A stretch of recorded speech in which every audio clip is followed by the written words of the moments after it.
Director for SGSC, but most importantly and interestingly, he works with one of the leading satellite companies, SES. So thanks for coming, Charles. And I'm very happy to have everyone here. I think one of the key, sorry, I probably have to mute. Okay, great. Space Stories Society. So one of the key things about all our speakers is they are all interested in Africa, different approaches, but all interested in Africa. So that's a lot from my end, and thanks for listening to me. But I would like to start the dialogue today. So I'll just call on Abby to tell us about what she thinks about the topic and introduce herself as well. Thank you. Thank you so much, Nelly. It's great to meet everyone. My name is Abi Asekun. I am the co-founder, CEO, Executive Director for Future Perspectives. This organization was founded in 2023 in collaboration with the former Vice President, or which he likes to say, the immediate past Vice President of Nigeria, Professor Yemi Osinbajo. He is a co-founder and the chairman of Future Perspectives. The organization was founded on the premise of what Professor Osinbajo had done in office for 8 years pertaining to young people. When he was done in office, he wanted to still continue his mission of supporting young people in different areas, particularly in Nigeria, and then obviously filtering into Africa too as well. Our 4 thematic pillars are innovation, education, and climate. Innovation, climate action, and education, so which kind of stands for our acronym for ICE. And so we believe that innovation is the foundation for a lot of things that young people are going to be doing in this 21st century. And so we're looking for opportunities to engage young people and to really promote innovation in Nigeria and in Africa in about just everything. So innovation is very broad. And we believe that education, really stems into that. Education now is taking, innovation is going into education now and looking at different delivery methods, AI, how we can, be successful in the classroom, knowing that the way education was taught a decade ago, 2 decades ago, 3 decades ago is not really what young people need. So how do we bring innovation into the whole education sector? And then under climate action, anybody who follows, the former vice president knows that he's a big climate sustainability champion. And so we're looking at how can we support our planet. We have an initiative called the Africa Future Earth, which is the Earth that we want and need in Africa, and looking at all the different innovations that are happening, being propelled by young people to support climate action. And then I also wanted to say that I'm excited to hear from all the different speakers on this panel today. And so Husseinat, my brother, is actually doing his PhD. He's in school in the UK, but he's actually in Osaka right now. He's doing his PhD in physics. And so he's on an exchange program. Japan is just a wonderful place to be. I've been there a few times. And so I'm really looking forward to hearing a little bit about what you're doing and your time too in Japan. But when we're looking at this topic of space and from the perspectives of young people, we are really looking at the opportunity to, again, drive innovation and to get young people into areas that they typically would not. So, for example, we're doing a lot of programs now on AI and making sure that we enable young people, particularly girls, to get into programs that is typically seen as a male or a boy kind of area to be in. And so that's why it's exciting, to have, someone like Susan and Husseinat, in typical male-dominated industries. And so this is why this is really exciting. This is not an area that we've really delved into, but it's definitely a great way to start and to get information out there to young people. Nelly, I did go to the website and I was very excited to see just the information that you had, particularly about satellites and the countries, the African countries that do have satellites, in space, and seeing, some of, like you said, the strategy that Africa as a whole has. And I don't think it's a sector that's greatly promoted, but I think this is a great opportunity to get young people more into this sector, get excited about this sector, and hopefully we might be able to see more young people move into the sector, particularly girls. Thank you. Thank you so much, Abby. You've said so much, and like people will say, there's a lot to unpack there. And so I'm going to come back and ask you a few questions, especially you've mentioned AI a few times, and the project on Africa's Future Earth. That's really interesting, because I'm sure a lot of people on the call might be interested in Earth observation technology. And Earth observation technology is one of the key technologies we use within the African space industry. And it would be good to see how maybe young people interested in space and EO technology can contribute to that project. So thanks again. So quickly, I'll just call on Husseinat. You want to say a few words and your general thoughts on the topic as well. All right. Hi, everybody. My name is Husseinat Etti-Balogun. As Nelly has wonderfully introduced me, I want to say thank you to everybody that's on the panel, Abby, Charles, Susan. I really appreciate being here and being in the community and being able to talk about the things that I'm doing and the things that I would love to see more people doing. So I'm currently here in Japan studying for a master's in space systems engineering, and I originally in my bachelor's, I did mechanical engineering at the Federal University of Technology, Akure in Nigeria. So I want to talk a bit about African youth and their position in the space industry. So what I see in African youth is a really strong interest, an interest to be seen and an interest to participate. So I think we've barely really entered the room, let alone have a seat at the table in terms of space. So things like the African Space Agency, for example, is a great step that we're taking to create our own table. I think for there to be conformity, there has to be a certain level, a base level of knowledge and understanding. And from what I've seen most often with the youth in Africa is unguided passion. And that can be a dangerous thing, I think. I've seen students with great ideas who then go to research the possibilities of their ideas, and then they find out that their unique thought was already unique 20 years ago. And that can be discouraging with people around that understand the vision and can nurture the creativity, that passion, that can't nurture the creativity, that passion fizzles away into nothing. So I think after getting past the initial stage of educating to the same level as the rest of the world, I think the creativity from African youth would be unmatched. I think the challenges that we perceive as debilitating often push youth to innovate with minimal resources. And having a network of like-minded individuals also removes this facade that we're all working in individual silos. So instead of somebody thinking that they're the only one that's really interested in astronomy in Kaduna in Nigeria, they would be able to talk to somebody else in South Africa or in Tanzania that also has the same interests. I think when we go out of our corners of the world and into the global village, we have to take pause at that point because the faces that we once saw when we were back home are now completely different. So for the question of conformity and unique innovative interest among African youth. I think for Africans in diaspora, it's not the same. I wouldn't call it conformity, but what we first have to observe our surroundings before examining whether voicing a different opinion or view would be to our best interest. And in terms of what factors influence this trend, about how young professionals think about space.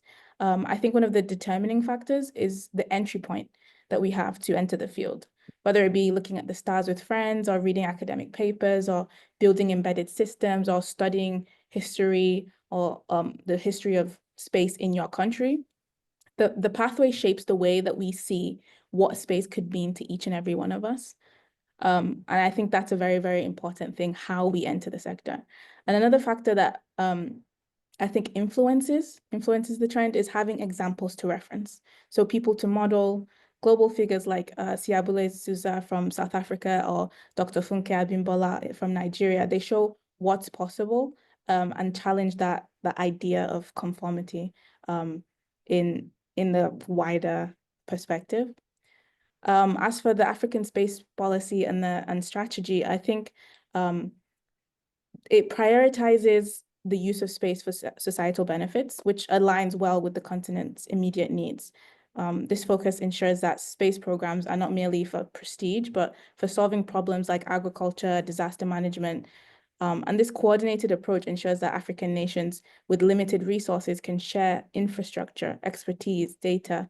But I think in order to sustain the goal, consistency needs to be at the forefront of everyone's mind. I think where institutional support is weak, young professionals might conform to a safer or established career paths over seemingly exploratory ones like space. So we have to continue to show how contributions in this field is already benefiting people right now, whether they know it or not. I think the use of space as a part of basic infrastructure already that most people still can't wrap their heads around.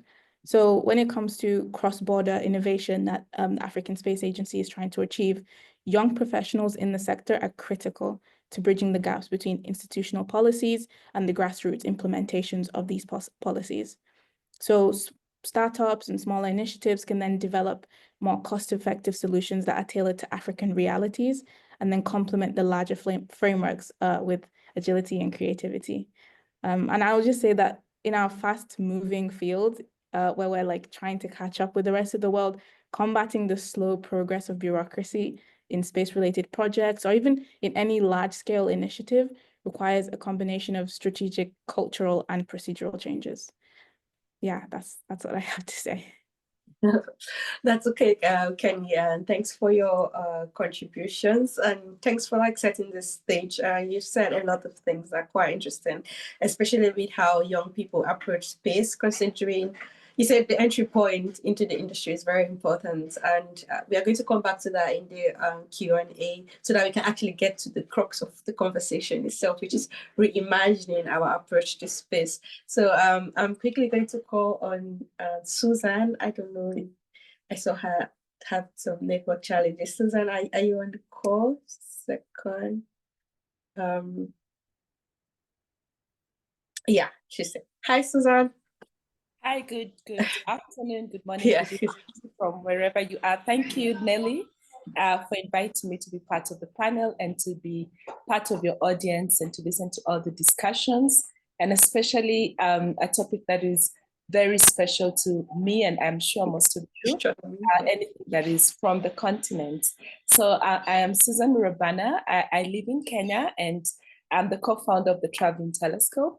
It's a partner, wife and husband project, but we have a team beyond the family. We have a very active team that makes things happen. And basically what we do is try to give people access to astronomy and just basic astronomy, looking through the telescopes, because the telescope has been around for more than 400 years. And yet many people have not had a chance to look through one. And that will bring me to my first question to you, the audience, and I'll ask you to just give me a virtual hands up. How many of you have ever looked through a telescope? If I could get a virtual hand up, or if you don't know how to use a virtual, you can just put your hand up, that's good. And then leave your hand up and leave it up if you've looked through a telescope while in school. So while in school, I think there are very few people who have had a chance to look through a telescope. And I think that's where our passion came from, trying to give young people a chance to look to our telescope and to visit a planetarium. So what we do as the Traveling Telescope is we take our telescopes out primarily to schools with the aim of inspiring the next generation of leaders.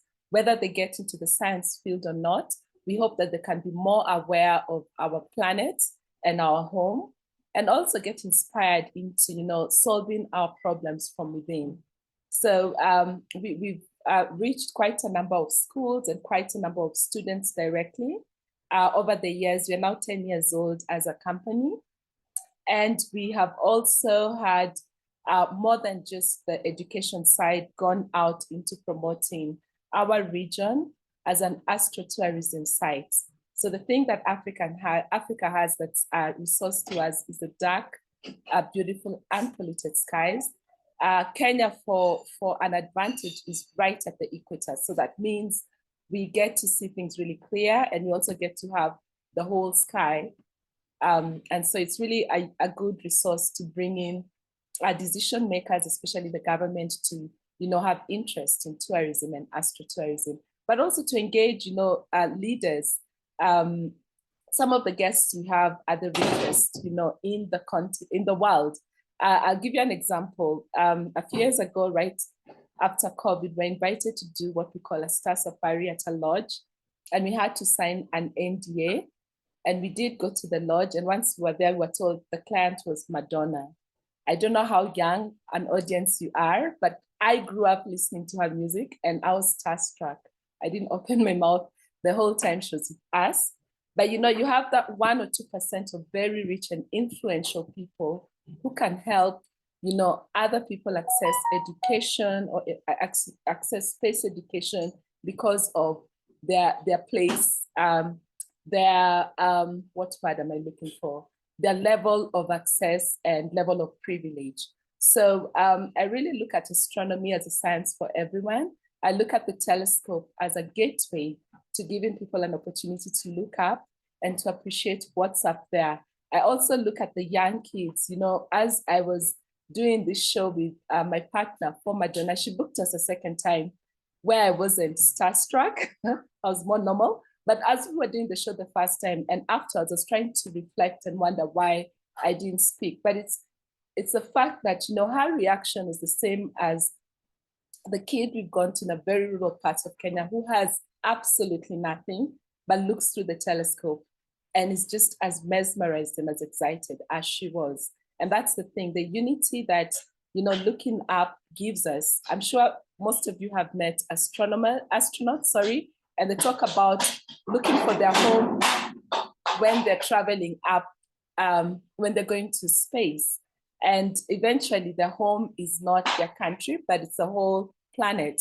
And it's just, looking up hopefully makes us more aware of our home planet, but most importantly, of how we can take care of it for future generations. Thank you very much for the time, and I look forward to the discussions and questions later. Thank you very much. Over to you, Nelly. Thank you. Thank you so much, Susan. Astronomy, it's the most fascinating field of science, not because I work in space, but I think that's like undeniable, and the work you do is just incredible. So thanks for sharing your thoughts with us and the efforts that Traveling Telescope is doing with regards to astronomy in Africa. And of course, we know that astronomy does not end with the telescope. There's so much more. And I think that's the conversation we are going to have right after we hear from Charles. Charles, thanks for being so patient. And we'd like to hear from you, just what you do and your ideas on the topic as well. Thank you. Well, thank you very much, Nelly. Hello, everyone. It's such a joy and a pleasure to be, on this conversation. I will call it like that. And it's more of a joy because, I'm seeing like so many familiar faces, without calling names because I don't want anyone to feel uncomfortable. Yeah, you can go there. Feel free, Charles. Who have been inspiring me, who have been supportive for like years, back in 2019, where we were attending some of our first panels or international event with the Africa Union and the Third Africa Expedition Workshop. So it's just a real pleasure to meet you all. But okay, let's talk a little bit about myself and the topic, right? So that's exactly why I'm here. I'm just too much excited. Good. So, Charles, who is Charles? Charles Nzeussi. I'm living now in Luxembourg. I'm working for SES Satellite. For those of who never hear about SES, that's completely normal, right? Like we're a B2B company. That means we provide services to the companies that you know providing servicing to you. But we are one of the top leading companies, satellite telecommunication companies in the world at the moment. For those of you who are following the news, we are in the process of acquiring Intelsat, and that's a big one. And if you hear about I Square, that is one of the most ambitious telecommunication program of the European Union at the moment. We are the leading company in the consortium of several other companies at the moment leading that. So that's the company where I'm working. But I'm also regional partnership manager for SGAC, Space General Advisory Council, and I think most of you knows that NGO, so no need to introduce that. And among other things, I'm also chair for IAF, Emerging Space Ecosystem for Africa. So that's enough about me, right? Let's dive into the topic, right? So I don't know if I should start from some of the intervention and insight from IB or Husseinat or because you said several very passionate and inspiring things that maybe it's better that I just come back on that and emphasize a little bit more on that. We are talking about the dynamic that's happening and the need for capacity building. And I think there are several perspectives to that, right? We have several young people. For example, if you look at the number of people on this call, you have maybe, I can count 10 founder of companies. And I don't know for you, but I'm originally from Cameroon. I didn't say that. Founder or CEO of company, they used to be like, like big bad like this, and that's just to say, we are having, or we are living actually a shift in the mindset, in the ownership of some topics, and especially a very critical topic like the space industry. We have very young and passionate founder and CEO of companies dreaming and sharing their inspiration with their peers. So that's one critical thing that I think it's already a way to reimagine our future in space, because our future is the present kind of, right? Like there's a clear combination of that. Another thing is about what you said about some of the key topics that the African space strategy is covering, right? So sometimes we think that space is all about engineering, right? But that's not the case, right? Like Nelly, you have been doing such an amazing work, pushing the boundaries of the legal framework of space in Africa, and that is a substantive and substantial contribution. I see a team with the whole, like the amazing work that they are doing to increase awareness, to bring experts on our table, to share their insight on several topics, including policy and strategy. I see also several other contributors like to the space industry, like the entrepreneurship part, and I'm not talking about the astronomy and all those other amazing topics. So it's like there is a need for us to understand that space is all about all those topics, right? Like in the space industry, we need astronomers, we need scientists, we need researchers, but we also need legal people to deal with all the legal framework. And we are going to talk a bit more extensively about international legal framework for the space industry, if we have time for that, obviously. But it's also about education, right? I see Harry on the call, who is now studying at the International Space University, and I'm also a former student from the International Space University. And there you see that space is also about engineering, science, application, management, business, etc., etc. So whatever is your background, make sure that you have enough passion to, show interest in the space industry, and the space industry will use you for sure, right? Like, we need all type of background and talent and profile in the space industry. So that's just to come back on the point about, like the type of profile, because whatever you want to apply that on, like, maybe space application for disaster management, telecommunication, navigation, Earth observation, all those topics, you need different type of profile to be able to perform that at the highest standard ever. There's also another point that someone mentioned, that was interest, like our interest. What is our interest as African? Maybe that would be, I need to start a PhD now. I think that would be a good topic. I think it's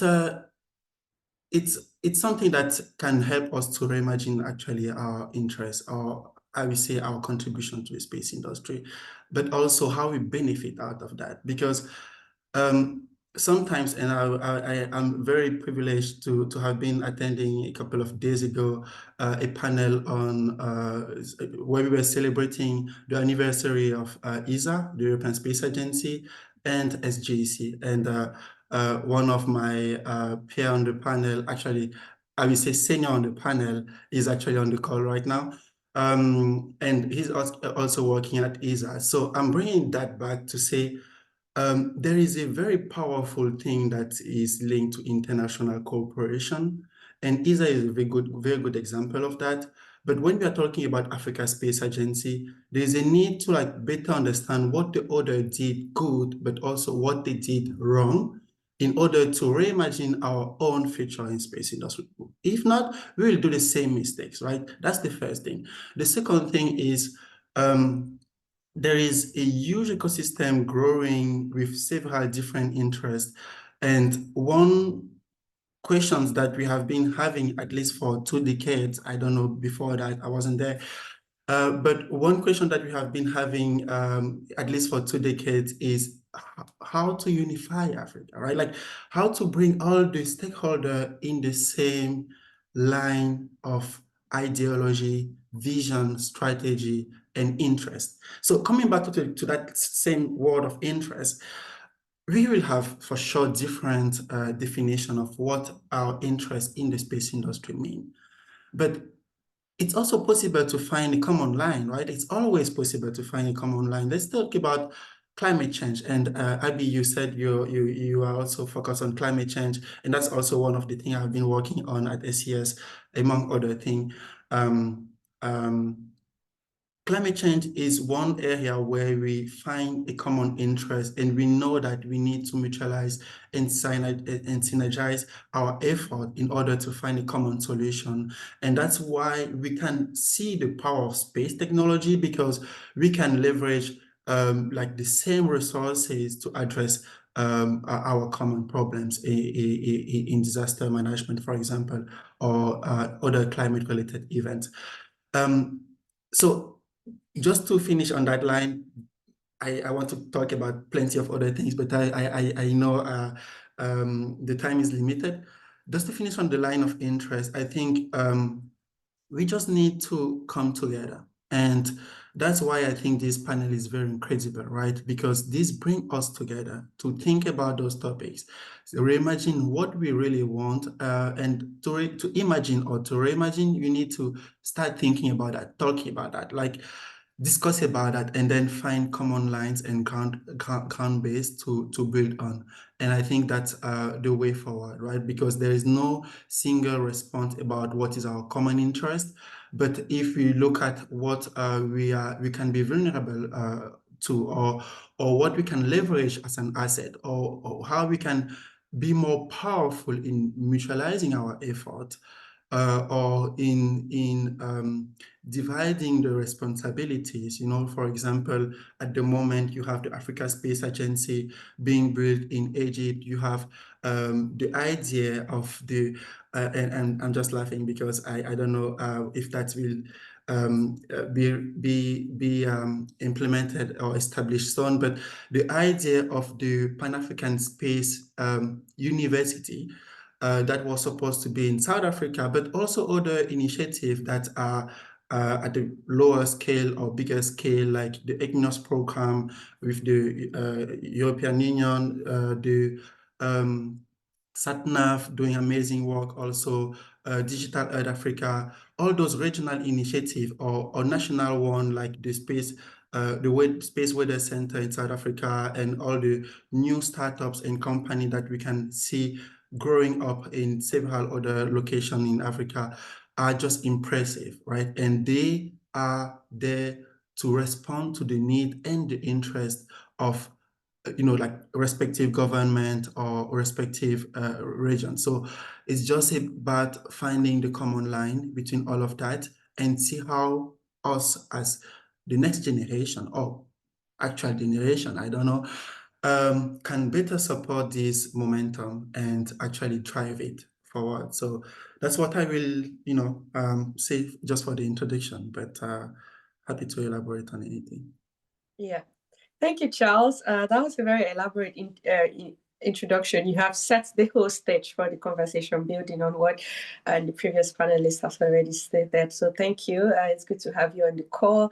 And I see that we have a very good number of space people on the call. I always hope not to see so many space people, because one of the purposes of the webinar is actually to open this conversation up to maybe people but it's good to see everyone on the call, mostly our space people. Thanks for coming again. And just to build on what Charles have said, we are going to go straight into the conversation aspect of this discussion. So I would like to say, if you have any question or clarification or concerns surrounding the topic, if you have any idea on the topic, please feel free to send your message or the group chat, and feel free to raise your hands. I have a few questions with me here, but I also like to prioritize your questions as well for our panelists. So feel free to raise your hands, and I'll just go according to how I see the hands being raised up. But please, apologies if I don't call you in specific order. So I'll just go into the conversation, and I'm going to start with Susan. And because Charles has said a lot of interesting things about interest. What is our interest in space? As I said earlier, different countries, different organizations, there are so many frameworks for exploring space in Africa. Well, if there's a unifying theme, it would be development, socioeconomic development. And the thing about astronomy is it is hard to see immediate benefits to development when it comes to astronomy is good to, like you said, inspire. It unifies us when we look up.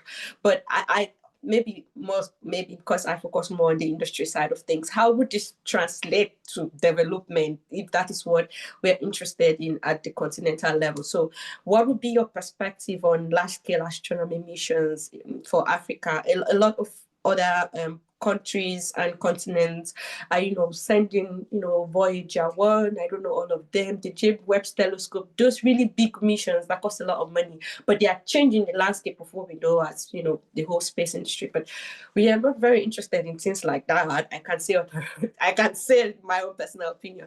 So I want to know Susan's perspective as an insider.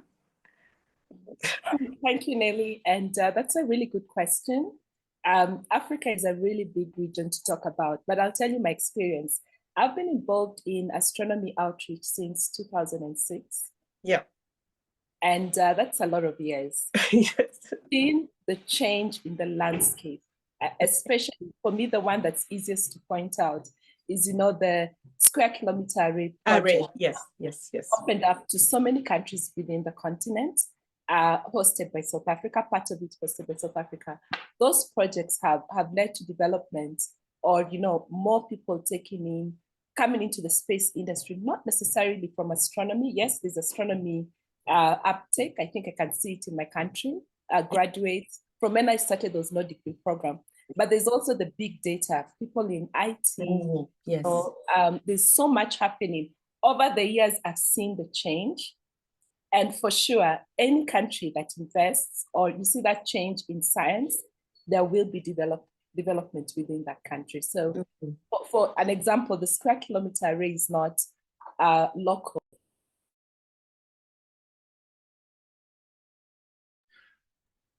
Sorry, I must have muted by mistake. I don't know where I muted. But I'll say the square kilometer array is not a local project to South Africa.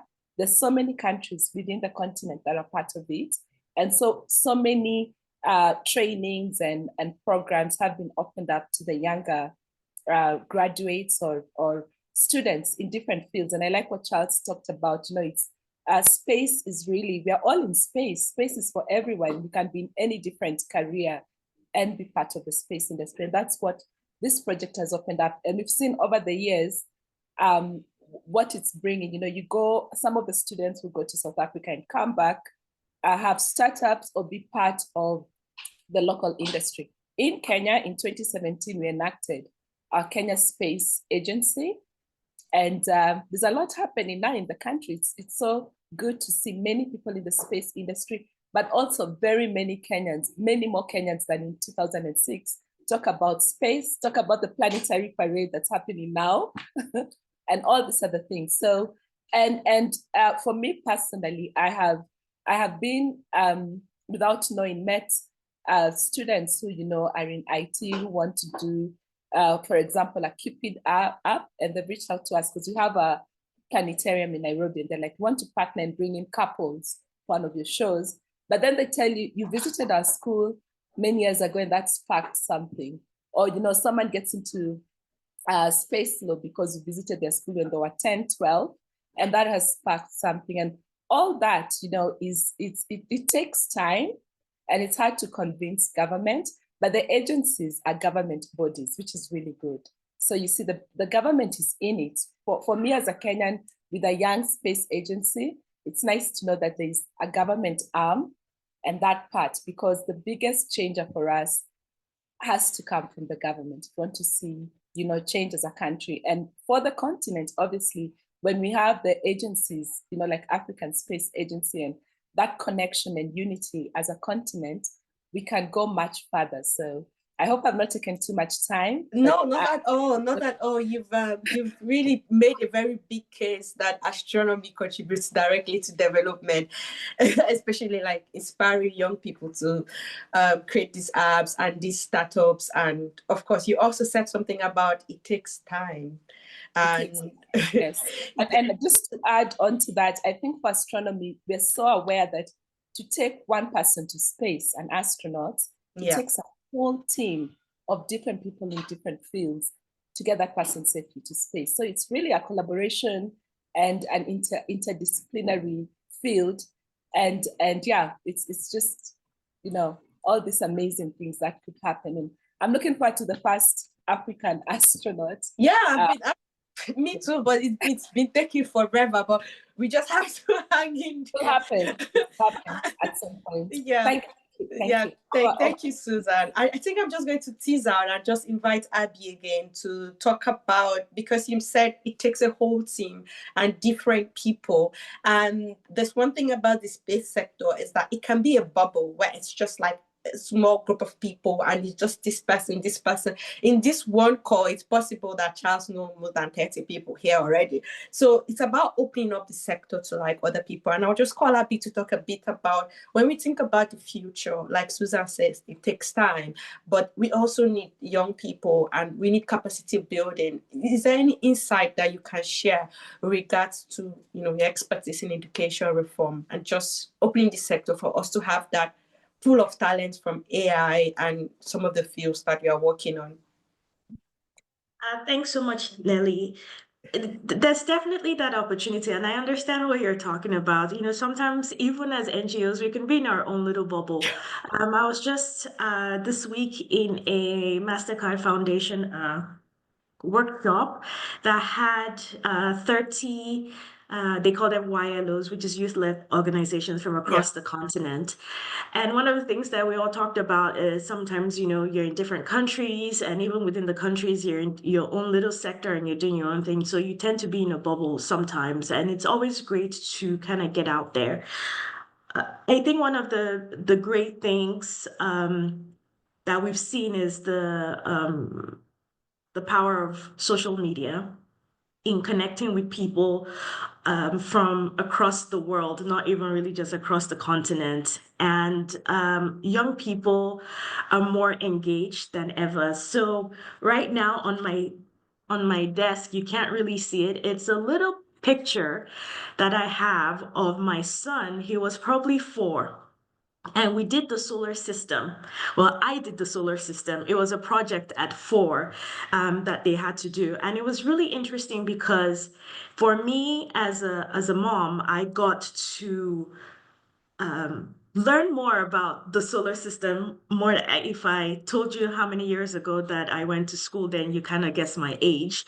But it was really interesting working with him at 4, right? Going online, checking out the different planets, and we literally had to get like styrofoam, round styrofoams, and we painted it the color of the planet and labeled that. That was our first, this was my son's first interaction with science, with space.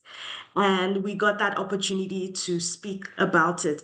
And I think what I'm trying to get at is that sometimes the reforms that we need, and not this huge, ginormous reforms to get in, it starts with little things that are basic. And I think because I work really closely with teachers, and I think a great place to start is with our teachers and giving them the tools to empower them to be able to take things beyond the I would say the 8 to 5 expectations that are set for a classroom, right? And so I chair or support another organization called 1 Million Teachers, which is a training organization that supports teachers across Africa. And what we give them are the tools for them to be able to deliver education in innovative ways, exciting ways, ways that can really bring in the students into school. And so what we've seen, I was in DC last year, and we went to this company in Maryland, and they have the largest mobile STEM lab. I was in a space exploration lab that they have. I was in a science lab. I was in different, they have like 10 different labs, right? And they go to schools and they teach about different, parts of science. And what was just very exciting about it is just even over here in the United States, is the ability to empower our teachers. So what we need to be doing is, how can, from an early stage, can we bring our young people, so you don't have to be 25 or 30 to start to learn about space or science or engineering. How can we start doing that from young age, right? And getting them more involved. And like I say, how can we do it at little to no cost, right? Because if you go to the government, for example, and it doesn't matter what government that you go to in the world when it comes to education, education is one of the least funded sectors in the entire world. And so there's always lack of funding. And so what we want to do is to be able to bring innovative ideas, right? Just like what Susan was saying. Yes, it does take funding because, like with Susan, you're dealing with telescopes, so you have to be able to purchase telescopes to be able, and then transportation to get to the schools. But when the teachers are in the classroom with the students, what are some of the innovative ideas and ways that they can deliver education without breaking the bank? And so just that experience that I had with my son, right? Yes, we had to get a little bit of supply, styrofoam, but we essentially did that at home, and it's something that can be done in class. And I think this is a great way to just start to introduce science, the planet, climate action, and all these different initiatives to our young kids. And then if you move from that age group, and then you go to the ones in either post-secondary school, or even post-secondary, so university. And I think one of the key things that we need to do a better job with is getting out of our bubble. So I'll just be a little open, like you talked about it right now, Nelly, that on this call, there are more space people than outsiders, right? And so maybe what we need to do is next time you come on Future Perspectives platform and, we gather and bring people together, because then you're bringing people who are not typically your ecosystem and bring more people outside of the ecosystem. So it's, again, for us trying to get out of our bubble and in the space that we know, and just connecting, beyond just having these conversations, right? But getting into the next person's ecosystem and working alongside them on, initiatives, if it's webinars like that, but moving away from what we typically or traditionally would do to what, might fit another organization, a company or individual and their own ecosystem, and try to bring that ecosystem, to, you go to their ecosystem rather than trying to get their ecosystem to you. I think those are some of the opportunities that we have in engaging with young people. Last November, we did, which we try to do every year, which is part of our Africa Future Earth. We have a interactive dialogue, and we did that with the former vice president, and we had young people from across the continent sending questions. It was really exciting and engaging. So many questions. I think we had almost 300 questions that came in from across the continent, and we only had such little time for the former vice president to be able to, we've selected some and had them ask. But, finding more, again, engaging ways, again, that doesn't break the bank, right? But can engage young people. And all we said was send in your questions, and you might have the opportunity to ask the questions yourself. And it just sparked that interest, and it got young people from across the continent, to be able to do that. And then it increased our ecosystem, right? Because now we had young people that were not part of our ecosystem, but because of the initiative that we were trying to do, it just, brought in more people, diverse people, and it didn't have to be people just in the sustainability sector. It was just young people in general, right? Who want to see a better Africa, who want to see a better Earth for themselves. They're our future, generation. And so it was just exciting to see that. And I think those are some of the ways and initiatives and strategies that we can all, put together, and you don't have to do it all by yourself, right? Work within those ecosystems that are out of your traditional ecosystem, and look at just opportunities and put heads together and see, how, hey, I'm having a problem. I'm trying to connect with a certain demographic. How do you do it? And I think this is definitely a first step. I didn't know about space hubs before being connected. And so this is definitely an opportunity. I'm excited. I do have one of our Future Perspectives staff on the call, because he got excited about wanting to learn more about space and the discussions that we're going to have today. And so definitely, Nelly, I think it's a great opportunity for us to connect even after this and see how we can even take it, a little further. But again, they're just different non-financial demanding ways that we can really engage and bring young people together. And I'm really happy that we have a lot of young people on the call, so that they know and they understand. And so we hope that the next time something like this happens, with Future Perspectives, that we can help you bring more young people from other parts of the ecosystem, and maybe they bring in their questions and let them be the ones to engage and, have those conversations, right? It gives them that power, that voice, and that seat at the table versus always sometimes, we're the ones speaking. I think, it will be a great opportunity to, hear from the voices of the young people, to as well, their thoughts, and then find a middle ground where we can bring the experts and the young people together, and then they can have this great interactive dialogue. Absolutely. Absolutely. Thank you, Abby. You said a lot of interesting things, and I'm just going to pick up on that word on sustainability. And you said about sustainability and the future and how young people in Africa can work towards that. So I'm going to ask Charles to discuss that. But just before I see a hand up, so just hold your thoughts on that, Charles. And just a second. Yeah, Dr. Guche, please, if you want to ask your question or make your contribution, please feel free to send your questions to the chat. I'm just going to check if we have any here.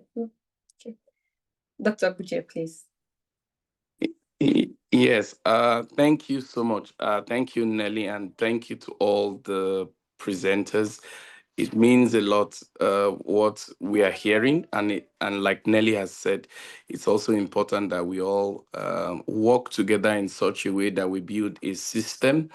And like Susan has said, I think what we should do as a recommendation is use the astrology or astronomical framework. By that, I mean, like she said, it's all about looking at a lens, right? Now, when you are looking at a lens, you're actually in a bigger environment, but your eyes just blocks off every other thing.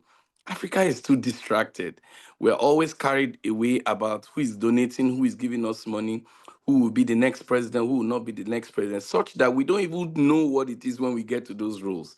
And that's why, it's sometimes very frustrating, and young people feel pushed away.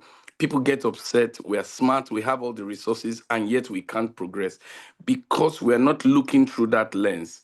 We're not blocking off everything outside. We're not coning down on what really matters. So don't see astronomy as just being reading the stars, understanding, where we are in space and time, but the process and the system. And that's what advanced space technology gives to us. It allows us to be able to cone down more frequently on anything within the atmospheric level, right? So that we can see a bird's eye view. When you're on the ground, you can't see beyond a horizon. That's science, no matter how you think it is. But when you are above, you have more area view to do. So I think that's how we should think when we are designing systems. Am I looking at an area view, or am I looking at just one place? Am I involving a larger percentage of people? Are we addressing the social narrative of where we are? Some things will work in the northern part of Nigeria, some will not work. Why invest in something that do not work? So that's what we've been doing over and over again, and it has limited us. But the discussion today is wonderful. Let's share the video, share your ideas, and then let's come up with, other recommendation. It never ends. Thank you, Nelly. Good job. Keep it up. Thank you. Thank you so much, Dr. Guche. It's always good to have you here. And just to talk about social narrative that you mentioned and the question about sustainability that I was going to direct to Charles, please feel free to send your questions to everybody. We already have a sort of social narrative when it comes to space, which is what this conversation is about, which is like space for good and space for development. But there are other interesting things happening in the space sector, like, sustainability. The other time, December 31st, we had debris fall over in Kenya.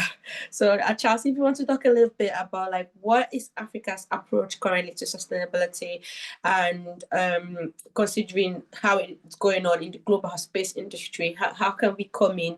What are we doing at the moment, and how can we make it better, or how should we reimagine how Africa should play a role in sustainability? Thank you, Charles. Thank you so much.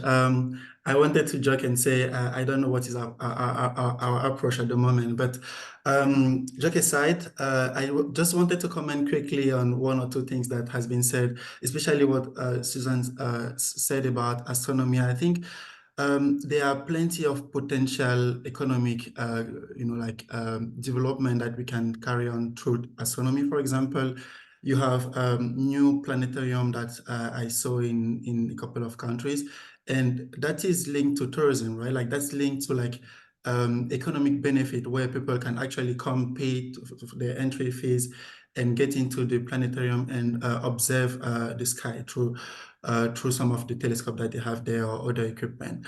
There are other potential economic value, right? Like maybe if you start building some small telescope, and I remember a couple of years ago, I organized a competition, and the Office of Astronomy and Development offer us a couple of telescopes. So if you build a company now, building those small telescopes and selling that in Africa, how many customers do you think you will have, right? So it's just about, finding the right idea and implementing that, because the customer are there, right? Like, if you start your company today and you sell a telescope, I'll be the first one to buy. I also.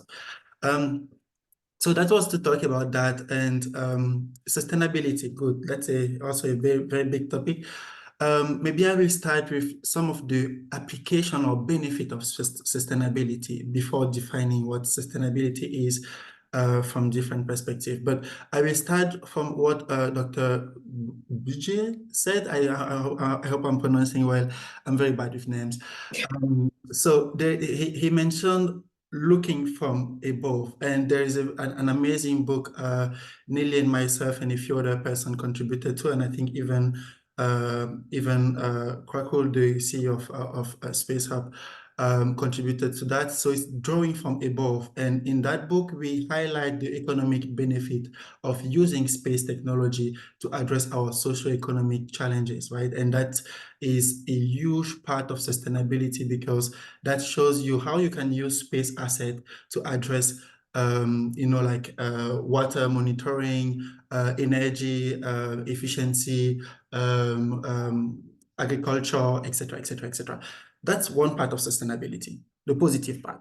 Now, you talk about debris. I think one of the most common definition of sustainability that we have is from the Brundtland report that defines sustainability as, a development that meets the need of the current generation without compromising the need of the future generation. That's good to, bring back to set the scene, or to, share the right context.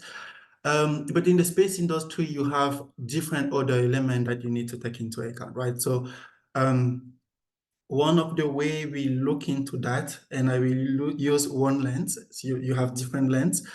One of the lens that we use at SES, for example, is looking through the life cycle assessment or the life cycle of our mission, right? For example, you will look at the manufacturing of the satellite, and sustainability there, we mean looking also into like the component actually looking ahead through the raw materials that you use for your satellite, looking at all the components that need to be built, where they are shipped to, like the assembly site, all the processes, and all the steps to like build the satellite, moving the satellite to the launch pad, all the processes to build the rocket, all the testing part that you have on the rocket that you need to test maybe 10 times. So actually you launch the satellite several times before the actual launch.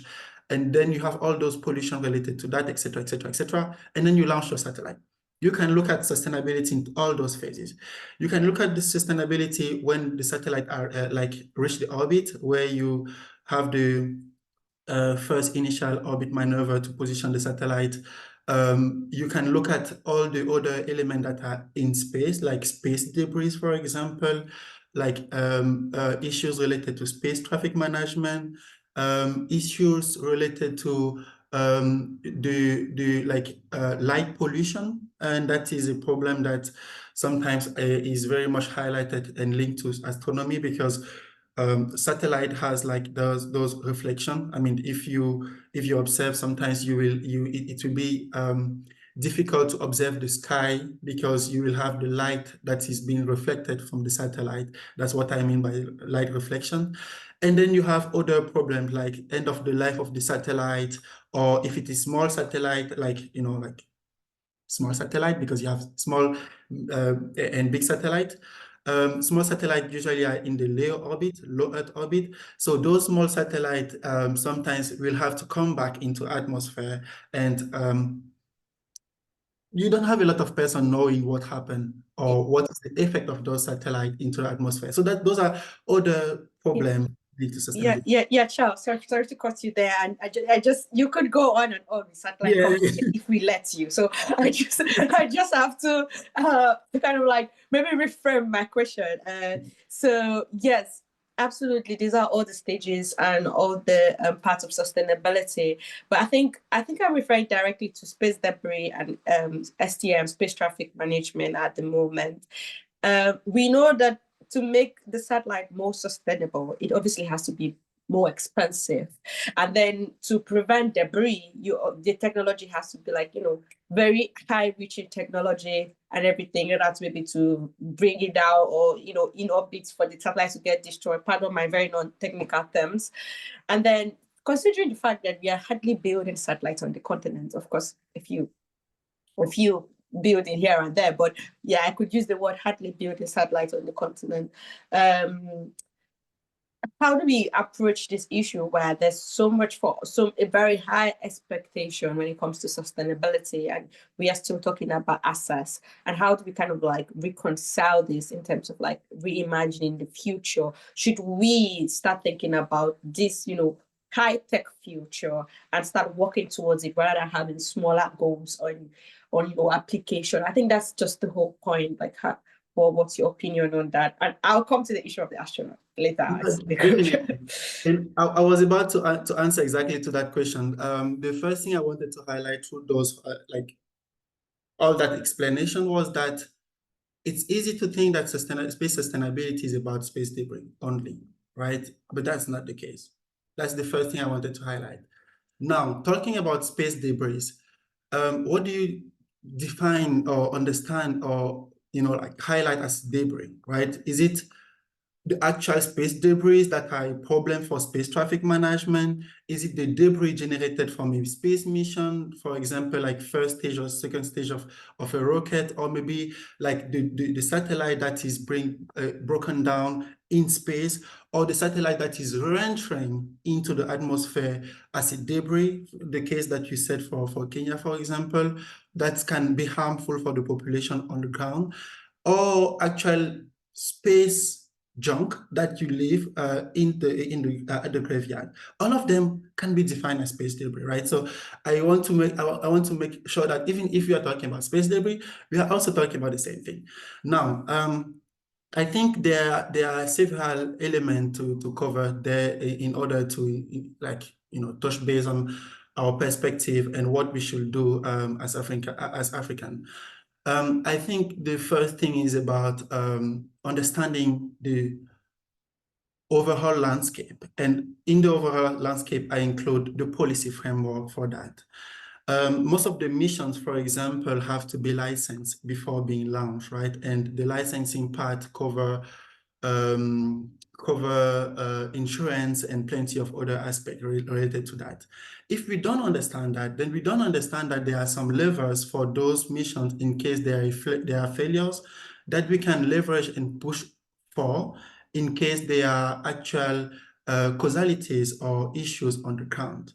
So building expertise and knowledge around those topics in the framework or in the area of policy and regulatory framework will actually help to strengthen our capabilities to understand and address those topics as a legal framework or a legal issue. That's the first thing I wanted to say.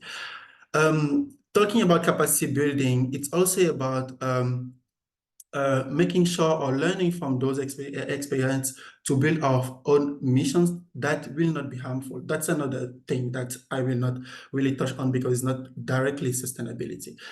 Another aspect is making sure that we have the right person at the table to push for Africans' interest when it's come to drafting the international framework for those causalities, or actually maybe negotiating some, I would say, I don't want to say return, or maybe how to mitigate the effect of some, I would say, issues, right, linked to space debris. That's another thing. Another big topic regarding the waste or different type of debris that I highlighted is actual space traffic management. So we also need to make sure that, nowadays you have missions that need to have a specific orbit and frequency. And frequency and orbit allocations are defined by UNOSA as limited resources, right? And unfortunately, you have some orbits that are more populated by debris than others. That means if you are planning, I know, for example, Nigeria is planning to launch 4 more satellites in the coming years or something like that. If at the end you launch your satellite and you could not get access to the orbit that are less populated, then your whole mission is in danger just because you just have access to the orbit that are more populated by debris. So that's another issue that from an African perspective, we need to make sure that, okay, we are not only relying on the first come, first serve policy or let's say, step of the ITU to provide or to allocate frequencies and orbit, but that we can actually also secure some slots that are not populated for the success of some future missions led or launched by African space nations, right? So that's another part, a whole part of sustainability, space debris, and space traffic management.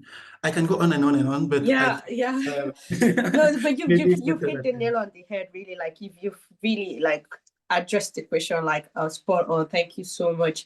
I just saw a little bit of discussion on the astronaut, so I'll quickly talk about that before I call on Kenny. I think when Susan said, waiting for an African astronaut, I'm aware of Sarah and, Mark as well, Etienne. But I think for me, it was more of like having an African astronaut in the sense of us having the upstream capabilities and being in charge of the mission, the human spaceflight mission itself. Because Sarah, for example, I think it was Space for Humanity, and I think Mark was a private astronaut, if I'm not mistaken. We've not really done this for ourselves, by ourselves, and like an African thing entirely. I think that's the sentiment that we are yet to feel, in having like an African astronaut in that sense of the word. Yeah. So just to clear that. And the Zero Debris Charter. Okay, I guess that's the Zero Debris Charter by ISA. I'm not aware of that. So Laura is asking if any country or African companies have signed the Zero Debris Charter. And I would like to keep this question quite open to the audience. Please bail me out, bail us out. And I'm not sure, Etienne, I don't know if you know of any. I know about the Zero Debris Charter, but it's not very popular within the African circles, I'm afraid. Yeah, to the best of my knowledge, I think I don't know any actors who signed that, any African actors who signed the Zero Debris Charter, and indeed it is an initiative led by the European Space Agency, and you have a lot of stakeholders, I think maybe more than 50 at the moment, who signed that already, but I don't know several actors, and I didn't got the other part about astronaut. It was on the chat. I just brought it up because it was on the chat. But yeah, I think it's definitely something that we can leverage on, having more astronauts, because let's not forget why the US started investing into the space industry. It was not to, not to land necessarily hundreds of people on the moon, etc. It was to inspire a whole generation after a very challenging part of the human history, right? And we are not beyond that phase at the moment. We still need to inspire our whole generation. And I always say this: if you send someone tomorrow to do, like an African, like maybe Nelly tomorrow to the moon, I'm sure all the grandma in our villages will try to find a TV somewhere to see that. Yeah, I guess.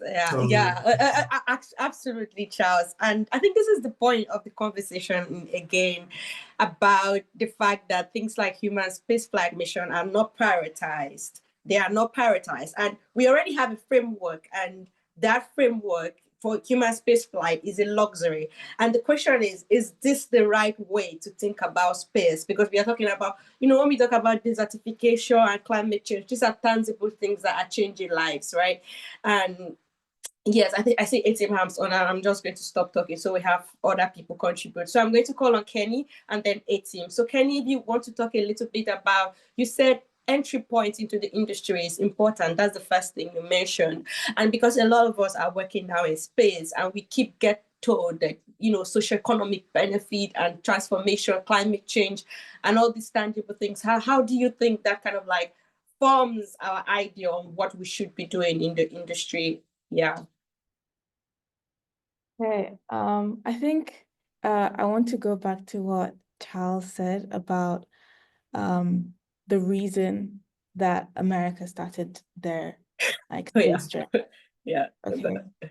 I think when we as African nations think about space, we see the big things that the other countries have done, and we kind of just want to be there, right?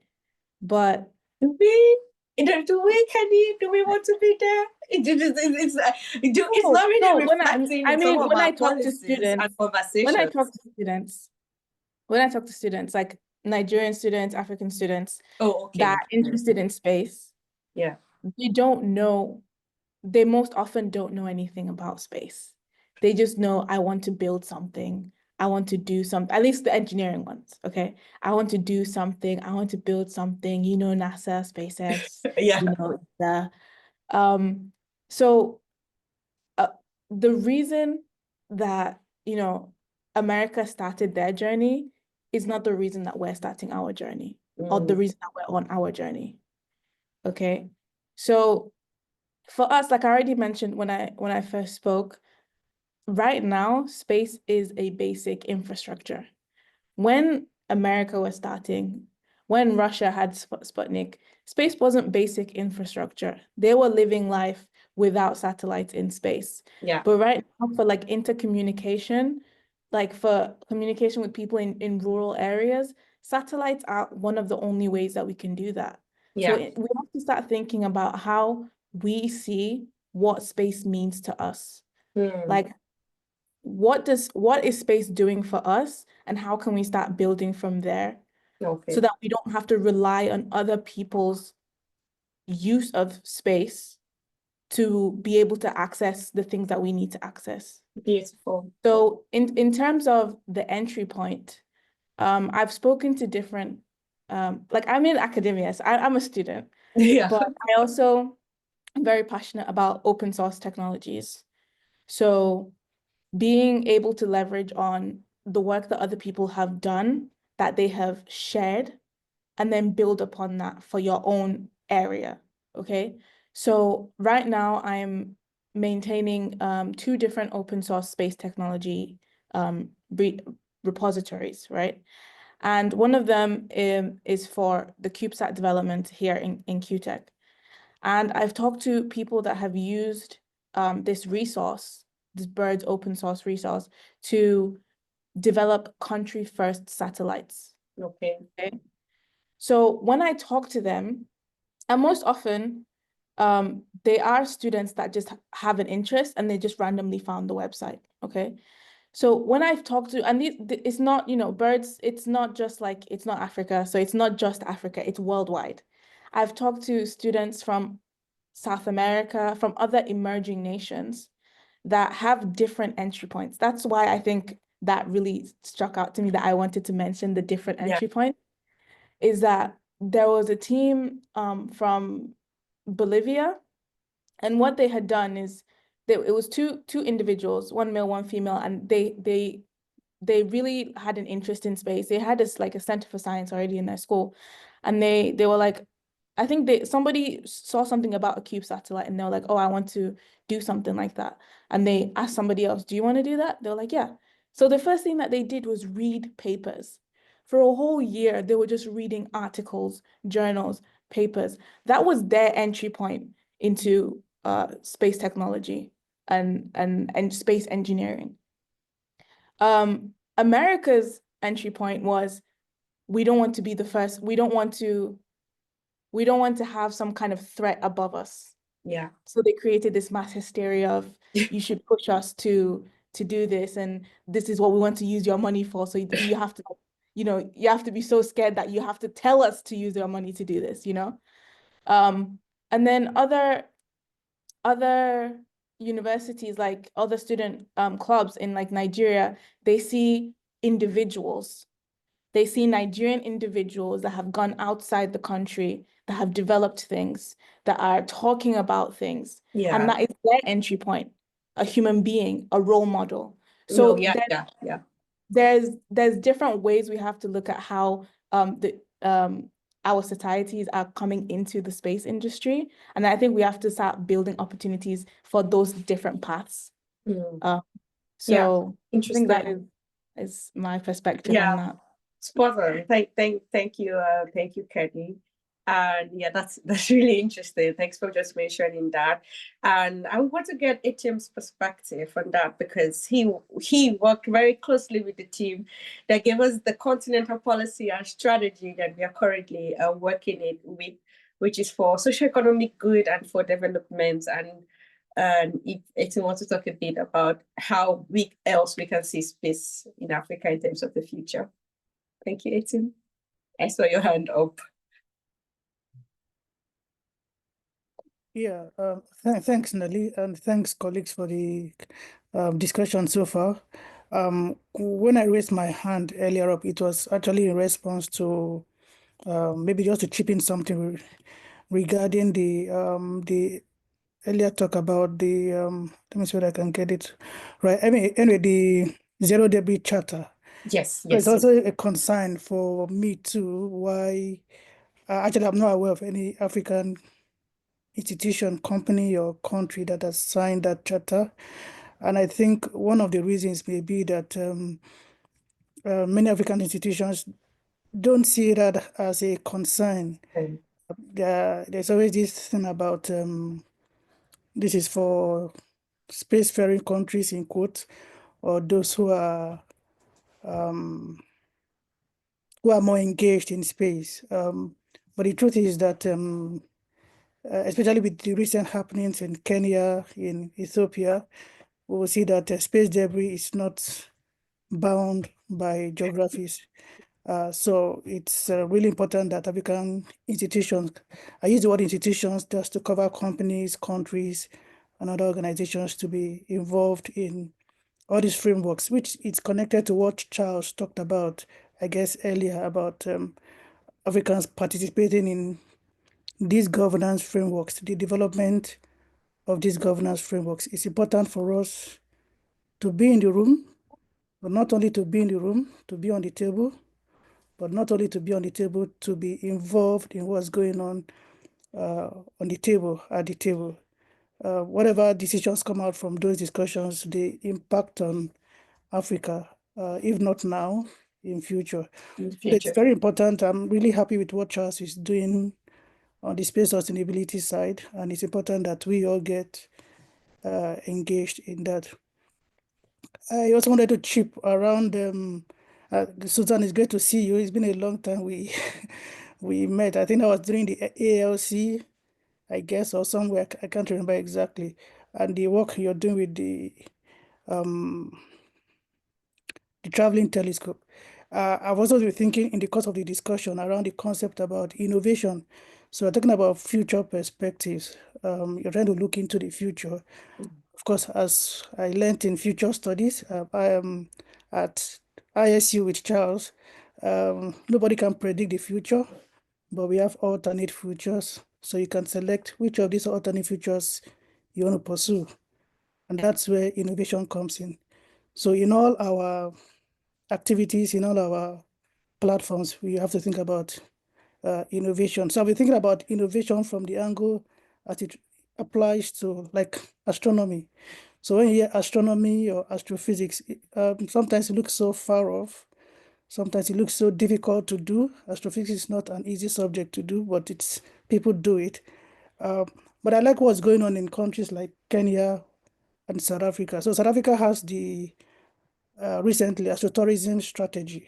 So bringing astronomy with tourism brings astronomy closer home, so to say, closer to government understanding, closer to people.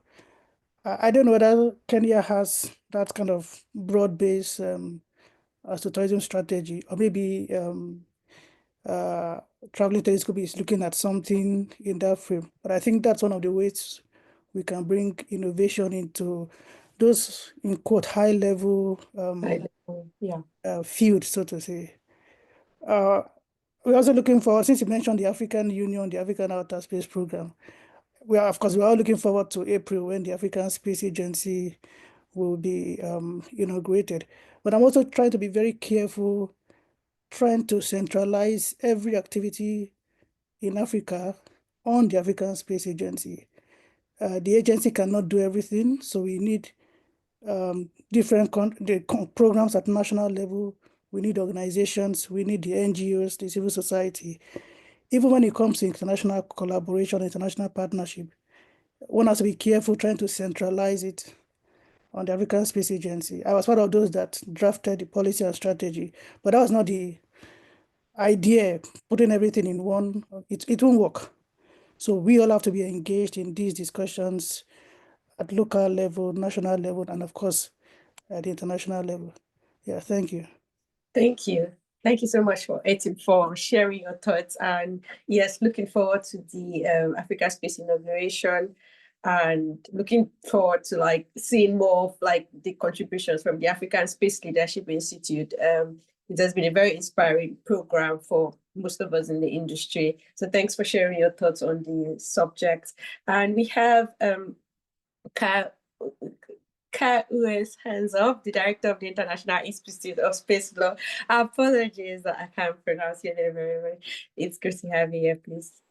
No, thank you very much, Nelly, and congratulations for such a wonderful panel and such a wealth of information and also inspiration.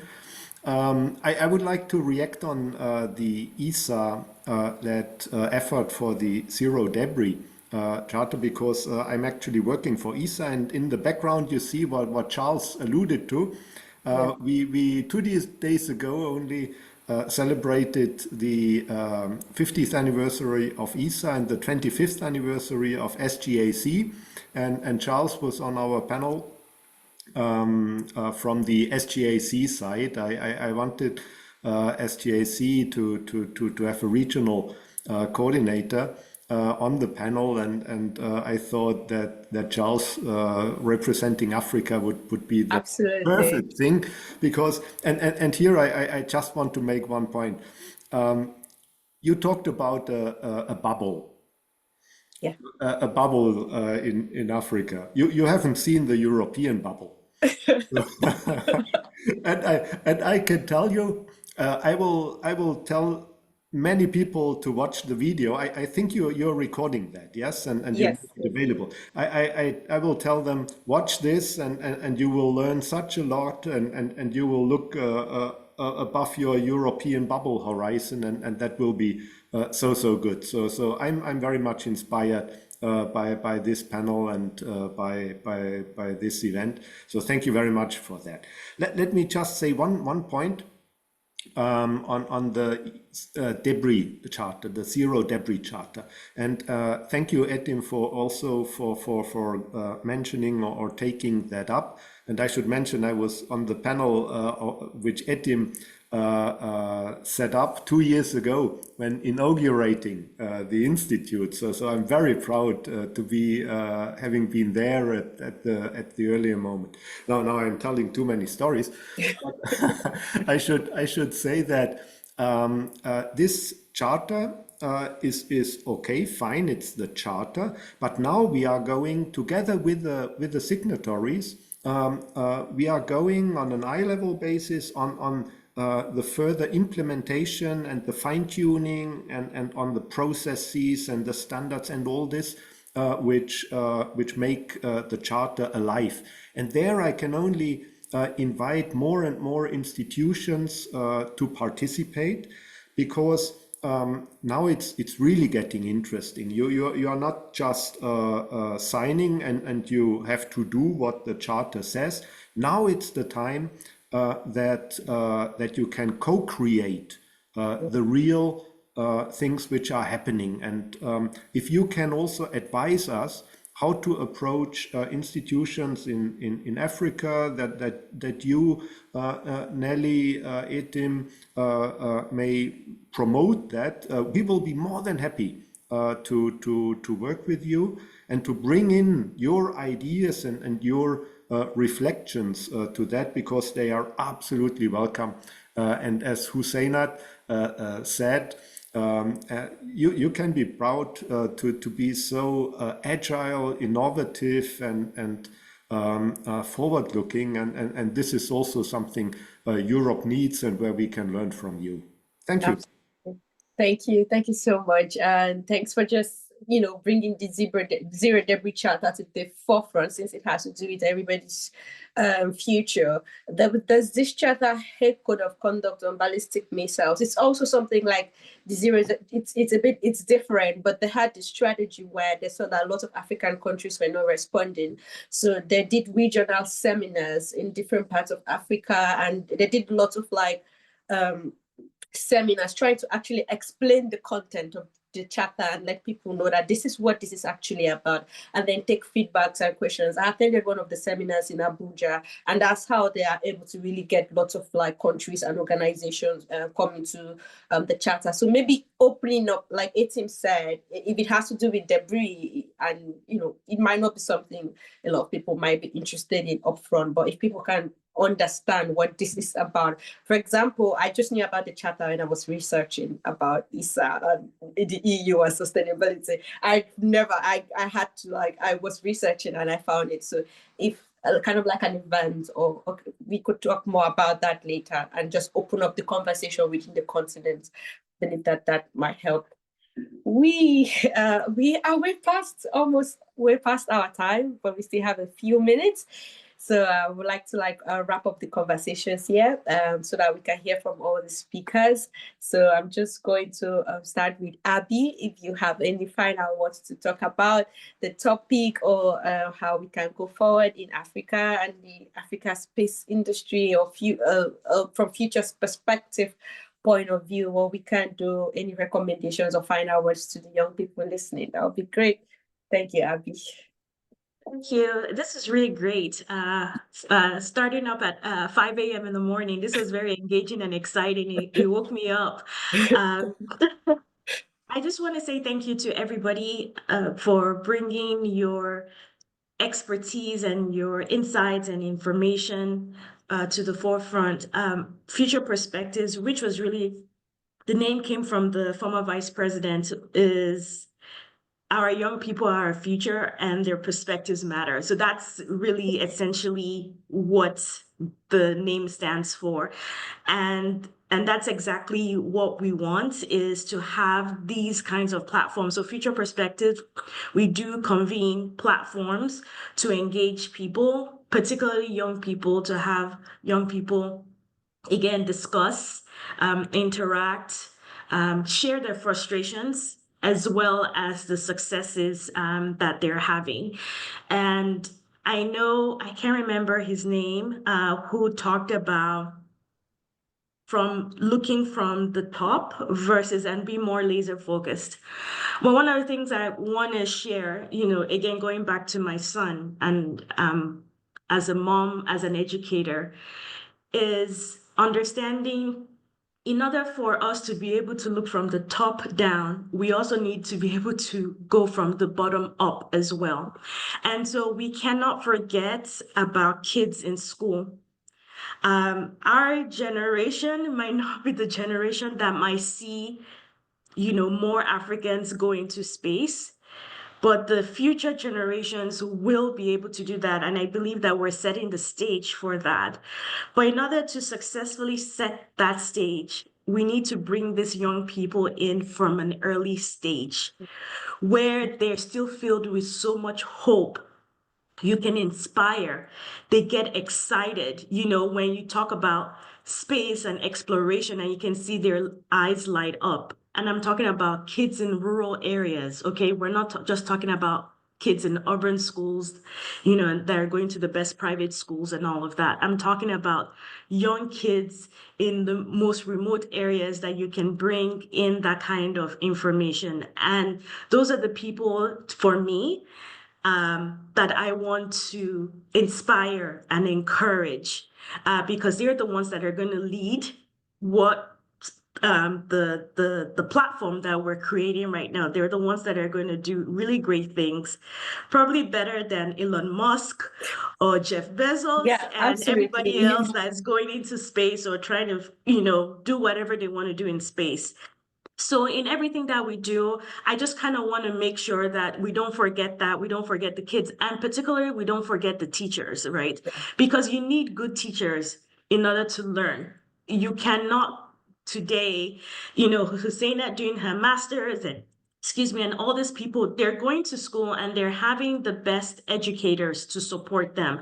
And if we don't give our educators the tools and the skills necessary to be able to deliver quality education, then all these things that we're talking about will be futile, right? Because we're not going to have enough young people going into the field because we don't have enough qualified educators to deliver the training and the education needed.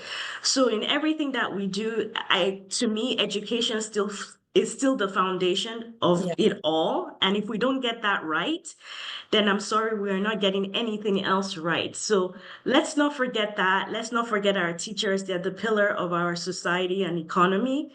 And let's give them the necessary resources. And I think Susan can account for that just because she works a lot with schools and just, the need for that. So that's my little 2 cents to wrap up the call today. Thank you so much. Thank you, Abby, for taking us right back to the heart of space education. And that's like very, very important. If we don't have the right tools for education, like all these conversations. So I'm just going to call Susan to pick up from that. If you want to share your last thoughts on space and the future in Africa, and what we should focus on. Thank you, Nelly. I've enjoyed the discussions. What a powerful panel. I've been humbled to be part of the panel and to learn from all of you and from the questions. So I just think for me is, just getting everyone to be part of this space community in whatever way we can. I agree that we have to get the children when they're young. And to be honest, from my experience, the younger, the more they're interested. The first song they know of is Twinkle, Twinkle, Little Star. Yes. Very aware of the environment. But at some point we lose them. So it's that stage where we lose them and their interest in the sciences and astronomy and all that. But I think for me, one thing I'd like to say is we are one. When we work together, we achieve much more. And there's a diverse community here already. Hopefully we can push on and work together and complement each other. And I just say thank you. And I'm looking forward to be part of this forum or any other forum that advances space and education within the continent. Thank you. Thank you, Susan. Thanks for taking out the time to join us today. And you mentioned about losing them, and those are like young people. And I think Husseinat has been the advocate for young people in the panel today. Husseinat, if you want to give us your last thoughts about the topic, space and the future, and how young people can play a role in this. Thank you so much, Kenny. So I'm the voice for young people now. Right? Yeah. First of all, actually, I want to ask, I don't know if he's Dr. Boudier. He sent a link about precision data for climate monitoring, and the YouTube video is not available because I checked it. So if you can send another link. And then The future.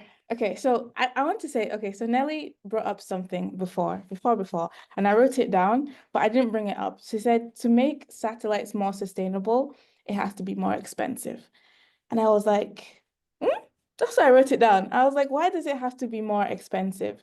I think with the way that we are trying to make impact without breaking the bank, we have to leverage on what has already been developed, right? We have to leverage on things that are already out there. Again, I'm a big advocate for open source technologies, but I'm also a big advocate for talking to the youth directly, because when you do that, you really see how much they do and do not know. I was trying to have some youth be educated and like do some knowledge transfer on what I'm doing here to what students are already doing in their space clubs in universities in Nigeria. And I asked one of them to send a form just to me by email, send me a form. And he sent the form and I just thought, wow, what kind of email is this? You know, I thought this person doesn't know anything about email etiquette. He didn't write, dear whoever it may concern. He didn't write a signature. He didn't write regards. Here's the form that I wanted to, blah, blah, blah. And I just thought there's so much that they don't know. And I really want to commend Abby about what she was saying about talking to, you know, the youth and the children. And I think starting from where you are, okay, let me give you a little bit of background. So my father is a professor, okay? My mother is an educator. And I've always said, I do not want to teach, okay? I've always said, I don't want to be a teacher. I don't want to be a professor. I want to go into industry. I want to make money. But now I'm finding myself just like, but the children need me. They don't know so much and they don't know what they don't know. So I think being able to figure out who needs what services you can offer, and then focusing on that area. So if it's that you want to focus on children in secondary schools, if you want to focus on children's in pre-K, my focus is on students that are already in tertiary educations, but like Susan's like Abby said, that don't have the quality of the training, right? Here I have electricity 24/7. I have internet.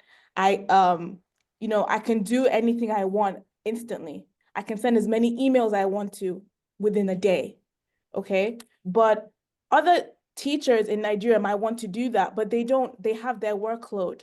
Light will only come two hours a day. So I said I don't want to be a teacher, but like I feel like that's the area I'm going into and trying to educate the small community, the small area that I can, the tertiary students.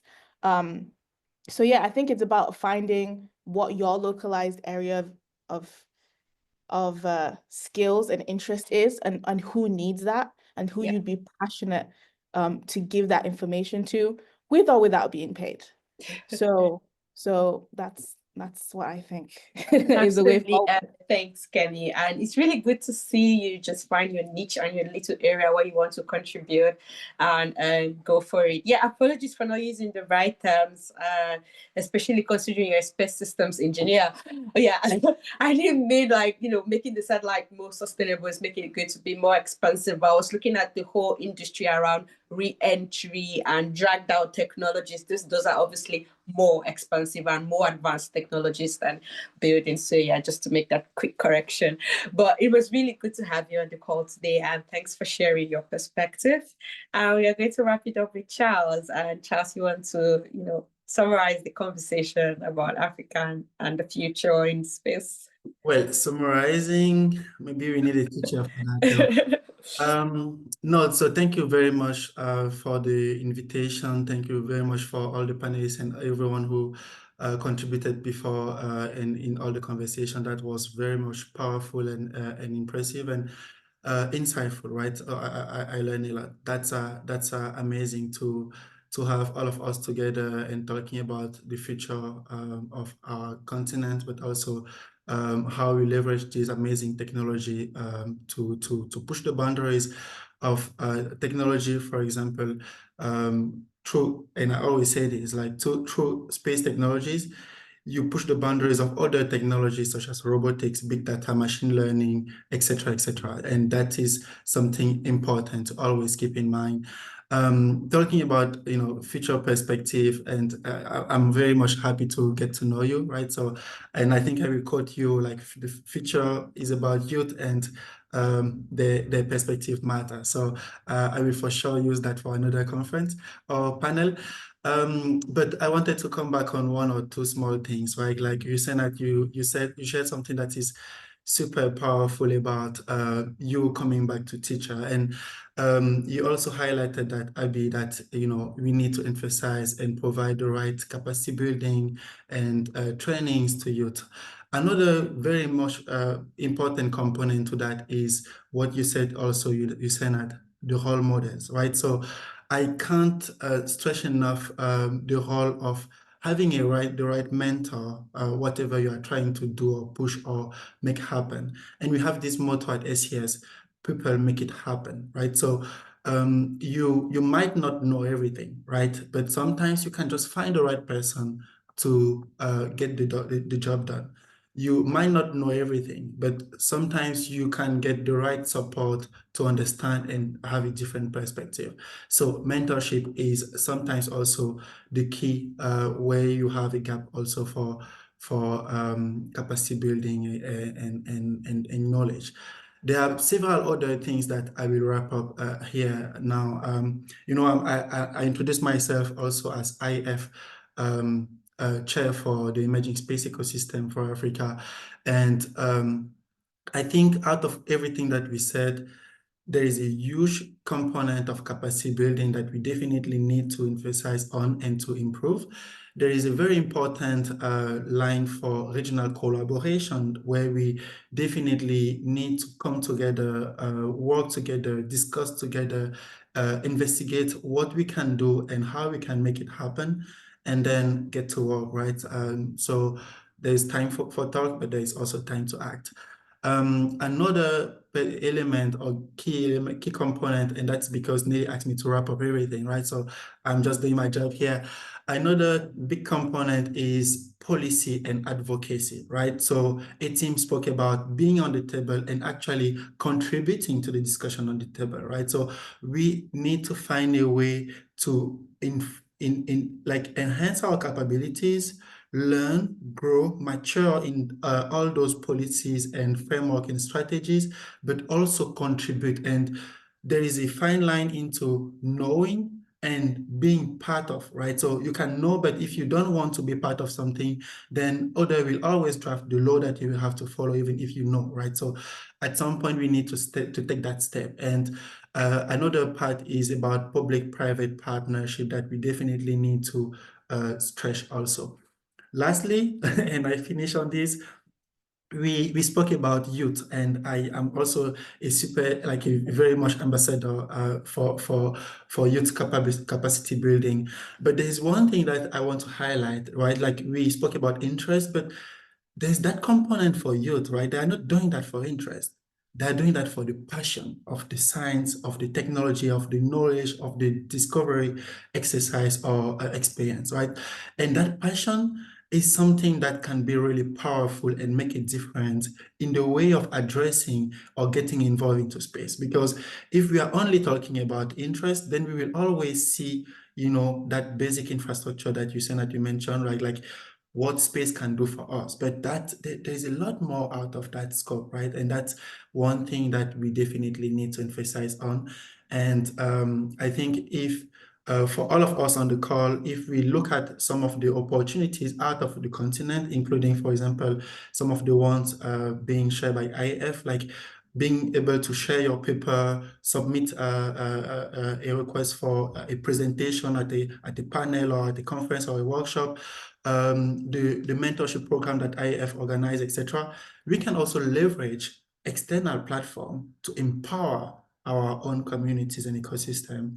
And by doing that, we will definitely make a difference. And that's the last word of the day I wanted to say. Thank you. Thank you. Thank you so much, Charles. And thank you so much, everybody, for joining the conversation today. It's been an amazing conversation. I myself have learned so much and just different perspectives to this whole issue of Africa in space. Thank you, everybody. So as we wrap up, I would like to just give a bit more information about like this webinar series.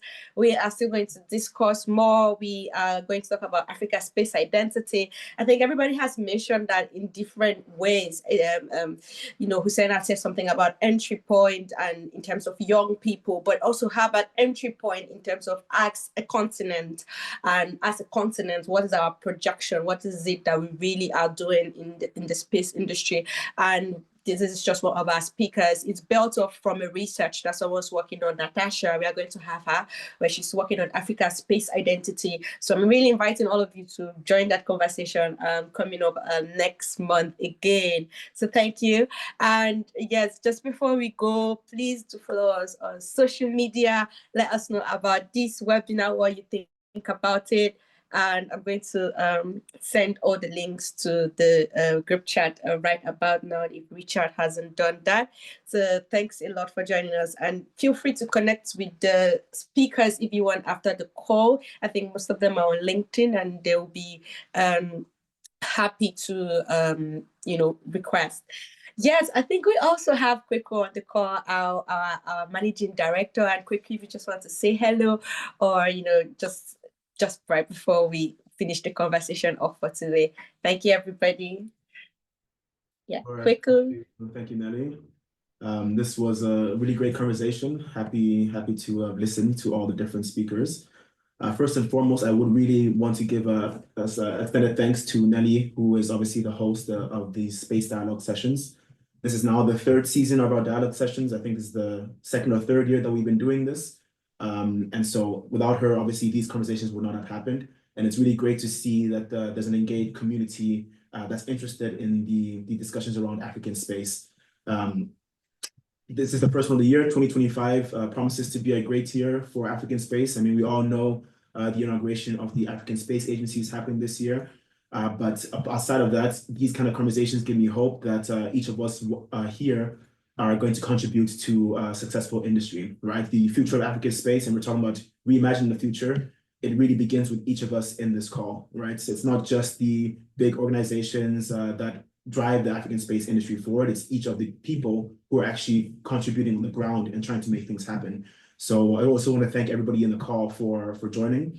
In terms of a few points of order, so Space Hubs Africa, we are generally a consultancy that is looking to stimulate and contribute to the growth of the African space industry. So if you have ideas or if you need support on different things, feel free to reach out either to myself or Nelly. We're happy to have discussions about ways that we can collaborate and ways that we can push the African space industry forward as a whole. And then lastly, just to build on what Nelly was talking about, feel free to follow us on social media, Space Hubs Africa on Facebook, Twitter, Facebook, Twitter, YouTube, and LinkedIn. These webinar discussions are posted on YouTube. So this current one will hopefully be posted by Wednesday. By this coming Wednesday. So once it's done, if you joined late or if you know people who will be interested, feel of course free to share these dialogues with them so that we can have continue to grow this community and to have more interesting conversations coming up over the year. Lastly, if you do have any feedback on how we can improve on conversations that you would like to see, also feel free to reach out to myself or to Nelly. So that's it. I want to keep it short. I know people probably have plans for the rest of their Saturday. So thanks to everyone for joining. Thanks for the inspiring conversations. I hope everybody took something out of this, and I hope that we can continue to work together to push Africa forward. And I'm looking forward to seeing what we can do together. Thank you. Any last words, Nelly, from yourself, or should we just close it?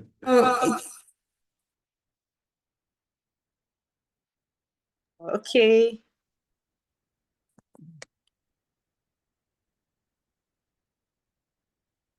Okay, I don't think Nelly has Yeah. anything to say. So thank you, everyone. Have a good Yeah, rest I of your wanted day. to tell us to take the picture like we always do. Sorry, I've been so engrossed in the conversation on the chat because I missed all of that. So, but I was going to suggest if we could take the regular picture, if anybody wants to take the picture. And yeah, that would be great for those of us that are still on the call. So yeah, I love the tradition. Let's keep it going. Yeah, so feel free to turn on your camera if you're able to. We'll take a picture in about 30 seconds, so you have some time to get ready, to get look on the camera as you like. Okay.